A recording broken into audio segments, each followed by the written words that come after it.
Okay. See, this goes underneath the house, and there's plenty of room walking around up in here. One of these days, when I get done with the floor, I'll take you down into the basement here. Not basement, but just underneath the house. Walk around with my light and check things out a little bit. Check and see if all the insulation is pushed up. Make sure that there's no holes in the ductwork. Make sure there's no wood laying around. And see that? Look at that. There's a piece of wood right there. Shame on you, Mr. Inspector. That peeves me. One thing that peeves me is when people don't do their job properly. Sorry about that, but you know, there's little bits and pieces of plywood, 2x4s down here, 2x6s down here, and all of that stuff is supposed to be picked up before the inspector tells them to go ahead and cover, or the inspector can walk down here after the fact. I mean, good golly, Miss Molly, do your job, Mr. Inspector. Okay, enough of that. So here's this area here, and I kind of wanted to look at this area. Remember, there was some black stuff here that I had scraped out along in here, and I wanted to kind of look at that, and I had used my brush on it, and I sprayed it with bleach. Yeah, I sprayed this whole thing with bleach, and I wanted to see if that was going to kill whatever it was. There's a couple little holes here, and I don't know if that's from some creepy crawlers or if that was from water damage from the deck up above. But either way, it doesn't look too bad. I was going to come in here and use some of that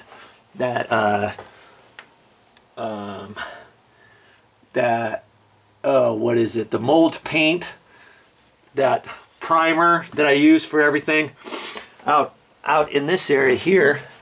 I primed that with 2 coats of this oh, what was it? Mildew killer primer. And I was going to do that in here. I was running low on paint, and I thought, no, I'm going to leave this open like this. That way I'll take a look at this maybe 6 months to a year from now, and see, I can just come underneath the house, come under here with a flashlight, come over here and take a look at it. If it looks like anything's growing again, then I can contact my pest control guy and have him come down here, take a look at it, identify what it is, because I don't think it was termites. I think it might have been some sort of little bug, beetle, boring ant, I don't know, but I've not seen anything crawling around anywhere. Okay, so it could have been just a mold buildup from moisture getting on the other side, because right in this area was from out here. Remember, was from out here, and it looks like it was around where that column is, and right up above that is where it was leaking, and it wasn't sealed properly. Water coming down from the column into that little inside corner right up in there, and then drip down through the stuff behind the stucco, and then it came right on down this wall and ran down this. Okay, well, that's where the column, see, that's where the column bumps out right here. Boom, shaboom, shaboom. That's that column, and the water was running right down the edge of that column, right on the inside corner. And the guys who built the deck, who sealed it, they sure didn't do a very good job, did they? I mean, you should look at that video again. It's just amazing what I found out here after I cut this open. This was a nightmare. It had mold, mushrooms, stuff was falling down, all the plywood flooring was bad. Underneath the stairs was all nasty. You should have seen that. You should have seen that. It looks so nice now with everything built up in there.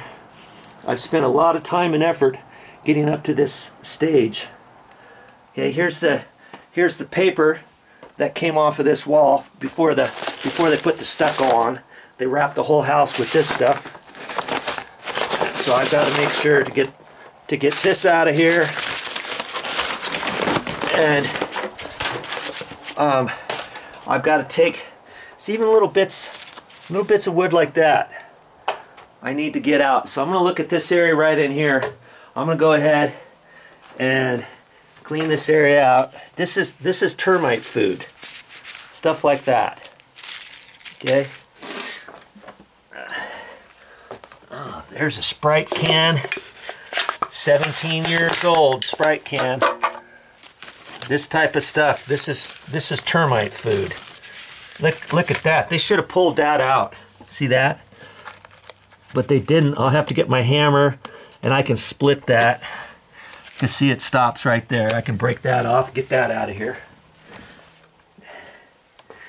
You just don't want to encourage termites by leaving wood around. Okay, so I'm going to clean this up. I'm even going to take this out. I don't need this over here anymore. So this is going away.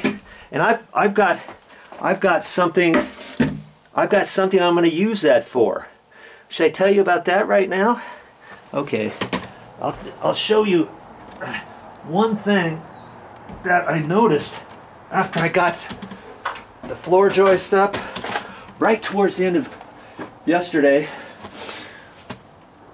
getting all this stuff up in here and doing this. I looked around and I looked at this floor joist and my mouth almost hit the floor.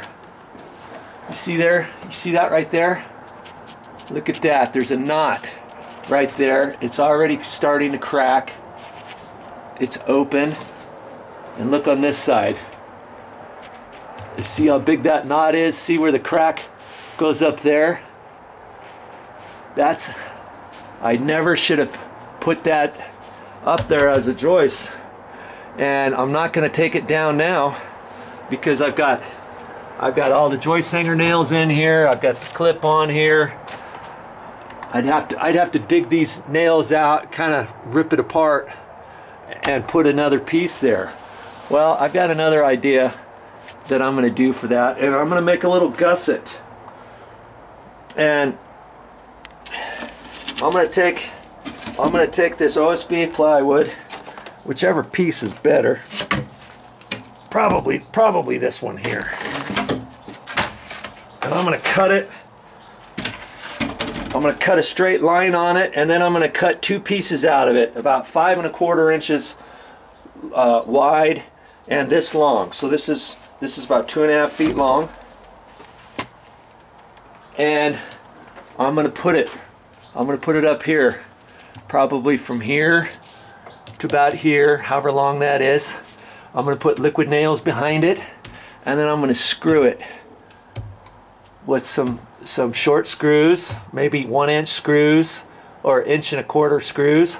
And I'm going to put one piece on this side, and I'm going to put one piece over on this side. And believe me, that's going to make that stronger than that 2x6 ever was, even if it didn't have a knot. It'll keep it all together. The liquid nail, construction adhesive, and the screws. It's amazing what you can do with plywood, or with that OSB paneling plywood, I guess you can call it. Now see, these are floor joists. These are called TJI floor joists, and this is the same stuff, the OSB plywood. I'm not sure how thick this is. It could be only 1/2 inch thick. And see, there's a bottom rail on it. And see, that's just a lot of that layers of it. See how many layers you got on there? And then there's a top piece, and there's a little channel dadoed into it at top and bottom. And then this is glued in there. Can you believe that's what they use for floor joists nowadays? And those aren't even that tall. Those look like about 8 inches tall, and that's holding all the weight of that flooring up there. I don't know if you can tell, but from here you can see, I can see that it's higher on this side, lower on this side, it needs to be sloped because all of this floor right in here is outside. That's where that tile is. And then on the inside over here, there's more of those same TJI floor joists. And they can span long distances. Good grief, look how long those span. What the heck? That's probably, I don't know, 20 feet. 20 feet from that wall on over to there. So those TJIs, I know those aren't like 8 inches tall or something or anything. Those are probably like, I'm gonna guess 12 inches tall. There's insulation in there right now, so it's hard to see, but I know they're more than 8 inches. And the OSB on those might be 3/4 inch instead of 1/2 inch or something. I'm not sure, but that's how they make floor joists. Those things will never crack. Well, generally they don't crack, they don't split, they don't have knots in them, they don't bow, they don't have any crowns on them. They're nice and straight, and that's one of the best things you can use nowadays for floor joists. See over here, they just have it set on top of the wall. But on this side, they used a band, a ledger, and then they have joist hangers. Their joist hangers are different than the ones that I put. These go up, and they actually go back. There's a lip on there, maybe 1.5 inch, 2 inch lip, and that sets on top of this. So that takes some of the weight. And then there's one nail here and one nail there. That's it. Because all the weight, most of the weight is up on top, and then they've got a little bit of the weight is taken up with the joist hanger nails.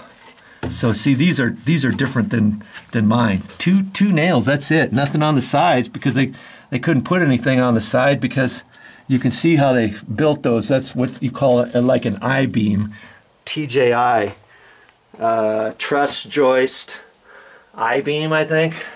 I don't know. Might be called, the name might be something else, but it's TJI. So anyways, okay, your little classroom lesson is over for the time being. I'm gonna clean up in here and go back out in here and go from there. Thanks for joining me today, by the way, and if you are a subscriber, thank you again, and if you're not, why don't you subscribe? I've got all kinds of stuff on my YouTube channel that will help you save money around the house. Remember that piece of track I had? I had 2 5-footers because I cut a 10-footer in half at the store to get them back home. I only have 3 feet of that track left. That's how many little pieces I cut out of there. 3.5 inches long, and then cut it down the middle. Lots. And now I've got plenty of track. I'm going to save that now, and I can use that for whatever I need in the future. Oh, it comes in handy. Don't forget to get some. And I got this at Home Depot. I think they have it at Lowe's too. But like wholesale houses for sheetrock, most places they carry metal studs and track and all kinds of stuff. So if you can't find anywhere, and if you really want to get a piece, you might be able to go to some place like that as well.